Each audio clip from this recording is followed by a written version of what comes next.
ہم دیکھتے ہیں کہ قرآن کریم میں اللہ تعالیٰ جل وعلا نے پاکیزہ اور حلال کھانے پر زور دیا۔ ایمان والے انہیں الگ مخاطب کیا اور رسولوں کی جماعت کو الگ مخاطب کیا۔ فرمایا یا ایھا الرسل، اے جماعت رسل پاکیزہ کھاؤ۔ اس کے بعد ایمان والوں کو علیحدہ مخاطب کیا کہ اے ایمان والوں پاکیزہ کھاؤ۔ اب ہم اس حوالے سے رسول اللہ صلی اللہ علیہ وآلہ وسلم کا جو طرز عمل ہے وہ دیکھیں تو ہم حیران ہو جائیں گے۔ حضرت سیدنا ابو ہریرہ رضی اللہ تعالیٰ عنہ فرماتے ہیں کہ رسول اللہ صلی اللہ علیہ وآلہ وبارک وسلم نے ارشاد فرمایا واللہ انی لانقلب الی اہلی، فرمایا واللہ ایسا ہوتا ہے کہ میں اپنے گھر لوٹتا ہوں فاجد التمرۃ ساقطۃ علی فراشی او فی بیتی،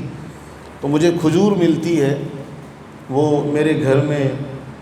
زمین پر یا میرے بستر پر، فارفعها، میں اسے اٹھا لیتا ہوں، میرا جی چاہتا ہے کہ میں اسے کھا لوں، ثم اخشى ان تکون صدقۃ فالقیها، پھر مجھے خوف آتا ہے کہ کہیں ایسا نہ ہو کہ یہ صدقے کی ہو، کہیں ایسا نہ ہو کہ یہ صدقے کی ہو تو پھر میں اسے نہیں کھاتا۔ اللہ کے نبی صلی اللہ علیہ وآلہ وسلم کا اپنا طرز عمل یہ ہے کہ ایک کھجور کے بارے میں بھی یہ خیال کرتے ہیں کہ کہیں ایسا نہ ہو کہ یہ صدقے کی ہو۔ پھر ایک اور روایت ہم نے کئی بار پڑھی ہے کہ رسول اللہ صلی اللہ علیہ وآلہ وسلم نے اپنے کندھے مبارک پر، شانہ مبارک پر امام حسن مجتبی رضی اللہ تعالیٰ عنہ کو اٹھایا ہوا تھا، اور انہیں اٹھایا تھا تو ایسا ہوا کہ مٹھاس جو تھی نا وہ نظر آئی، گری، محسوس ہوئی، تو دیکھا کہ انہوں نے منہ میں کھجور ڈالی ہوئی ہے، وہ صدقے کی کھجور تھی۔ رسول اللہ صلی اللہ علیہ وسلم نے ان کے منہ سے نکال کے کہا کخن کخن، نکالو اسے، پیار سے کہا یہ صدقہ ہے، اور ہم آل محمد صدقہ نہیں کھاتے۔ اب یہ ایک ہمارے لیے اس میں اسوہ حسنہ ہے کہ ہم یہ کہیں جی کوئی نہیں، چھوٹی سی تو ہے، ایک لقمہ ہی تو ہے، لیکن رسول اللہ صلی اللہ علیہ وآلہ وسلم اس ایک کھجور کے بارے میں بھی ڈرتے ہیں کہ کہیں یہ صدقے کی نہ ہو۔ ایک لقمہ ہے نا، کھجور ایک لقمے کے برابر ہی ہے نا، ایک لقمے کے بارے بھی رسول اللہ علیہ السلام خوف کرتے ہیں کہ کہیں ایک صدقے کی نہ ہو، حالانکہ گھر میں ہے، ہو سکتا ہے صدقے کی ہو تو آپ اسے نہیں کھاتے۔ بالکل اسی طرح ہمیں بھی یہ خیال کرنا چاہیے کہ کہیں یہ مال ہمارے لیے حلال ہے کہ کہیں یہ مال ہمارے لیے حلال نہیں ہے۔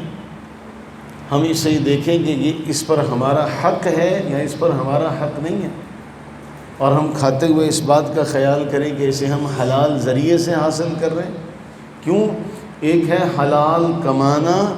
حلال کھانا، اور دوسرا ہے اس کو حلال ذریعے سے حاصل کرنا۔ یہ دونوں چیزیں پائی جائیں، صرف حلال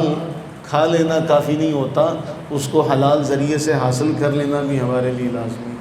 تو اللہ سے دعا فرمائیں کہ اللہ نے جو قرآن کریم میں فرمایا نا یا ایھا الذین آمنوا، اے ایمان والو پاکیزہ کھاؤ، ہمارے دیے ہوئے میں سے پاکیزہ کھاؤ، اس کا مطلب یہ ہوا کہ جو ہم کھاتے ہیں اس کا ہم پر اثر ہوتا ہے، جو ہم کھاتے ہیں اس کا ہم پر اثر ہوتا ہے۔ اللہ تعالی ہمیں ہماری نسلوں کو حلال طیب طاہر روزی عطا فرمائے، لقمہ حرام سے، حرام صحبت سے اللہ تعالی ہمیں ہماری نسلوں کو محفوظ فرمائے، آمین ثم آمین۔